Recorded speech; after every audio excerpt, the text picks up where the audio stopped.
It's so whatchamacallit. Rock bottle on the track, boy.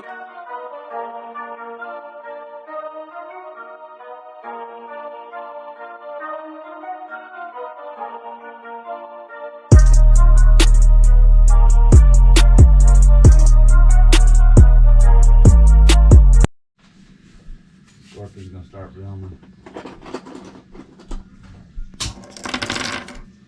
Are you starting to film? Oh, you're fine. Don't worry about it. Alright. I'm famous for cutting the sound out of it and forgetting.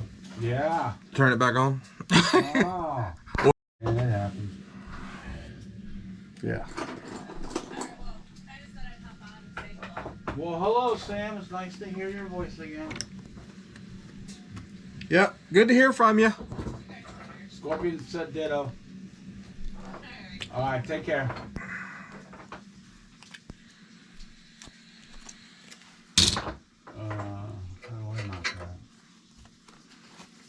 Oh, she got it.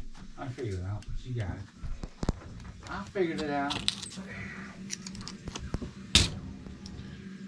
So I just got a hot plate. Setting the chips up on there. Upside down. While other people are ringing bells and stuff. LEDs. Just heating the heat sink up a little bit, which is actually heating the whole chip. If you turn it up super high, all the little pieces underneath will come off. Maybe I should put it up here so you can see it. Those will come off. That's right. But it gets so hot. Like, this is welding gloves. It gets to burning my fingers through the gloves. So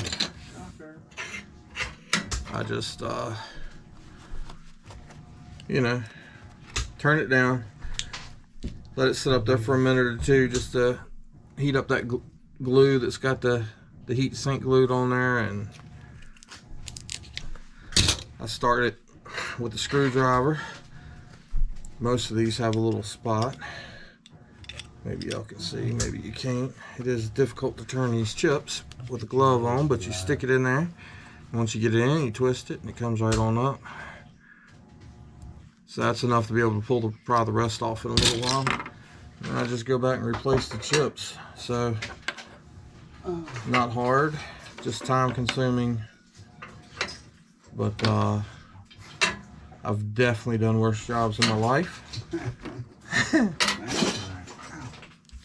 And just let those sit there and heat up while you're kind of pulling off the other batch and doing the same thing to them. A couple of these chips are a little bit harder to get to release than the others. Of course, you want to make sure none of these are, well, I say none. You don't want the I-series chips that you can get paid for or that sell decent online. And of course, you just read what's on the chip and it tells you. You can sell them as scrap value if you want to. Weight actually adds up pretty fast. If you watched my last video, that was the copper weight off the chips that I showed at the end of that one. But these are pinless CPUs. Gold bond wires run straight up and down in it. So not as much gold on these as the pinned CPUs, but still want to separate, still want to recover the gold. Still want to get the chips off the bottom. Once you pull the heat sinks off, you can heat these up and get the chips off the bottom, get the little pieces off the bottom a whole lot faster. The heat sink does its job. If you try to get these off before you pull the heat sink off, it takes about 3 times longer to get it to heat up enough that you can clear those little components off the inside there. So check them out. that's pretty much all that's happening here. Nothing too special. When I get these separated, we'll see how much weight we have in copper. Of course, some of these do have gold underneath. That's the bottom of the heat sink. Some of them do have gold, and a lot of them don't. Regardless, it's copper, And if it does have gold, then you got to recover that gold off of there. Well, you don't have to. You could throw it in as copper, but you know. But like I said, once I get these done, we will see how much weight in copper we have from these, and continue on to the next thing, I guess. What's going on, people? So I'll bring you back in a minute.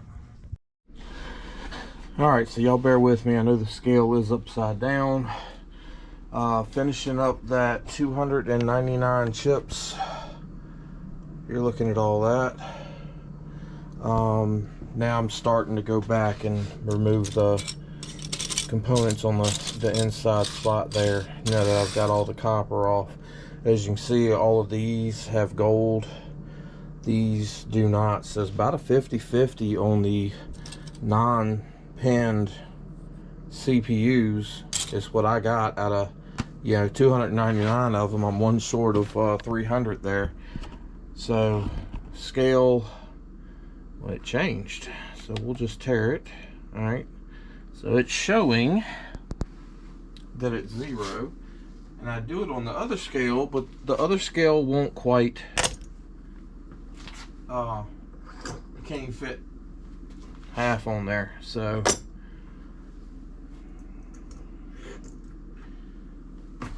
this scale's not going to be as accurate, but it'll give us a really good idea of how much copper we got. Now all of them that I'm putting on now are the ones with the gold in it. So of course we're going to have to go back and scrape the gold out of those to recover that, and I'm going to have to go back and take the glass chip out of some of them. They didn't pop out at all. So just trying to get some idea. I think it was it 6 pounds of the pin CPUs, I think was the gold that I got. I'm gonna have to make some adjustments here because I'm gonna end up running out of room on this.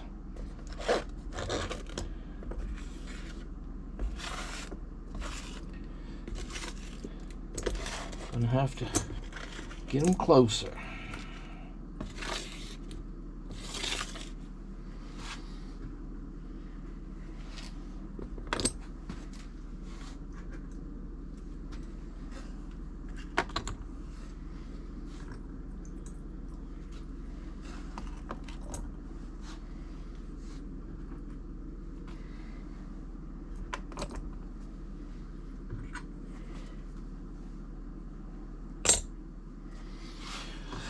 Alright, that's all of them with the gold.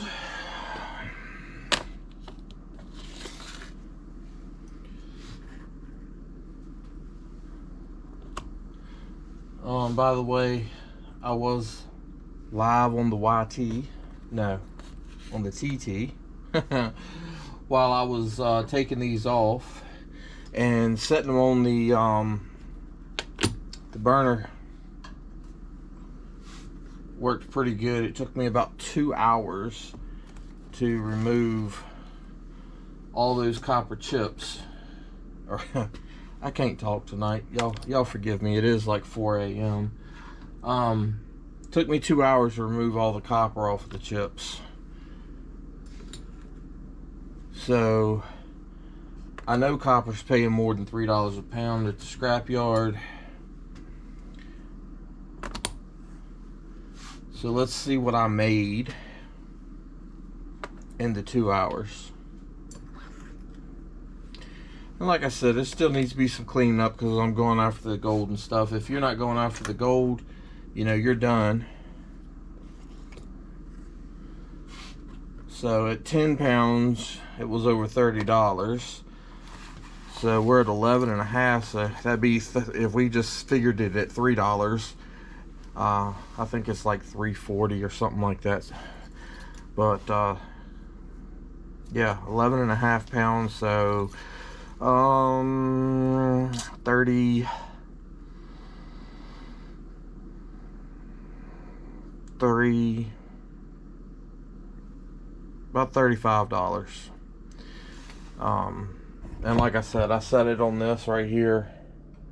I just flipped them upside down and set the heat sink right on there, and let them heat up. I only turned it up to about like number 3, and it would heat up, and we did it. So 11.5 pounds, and then we've got the 6 pounds from yesterday, so up to 17 to 18 pounds of copper from the computer chips.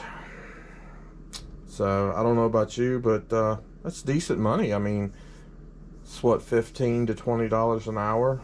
I mean, I'm good with that for my spare time. What about you? Let me know in the comments.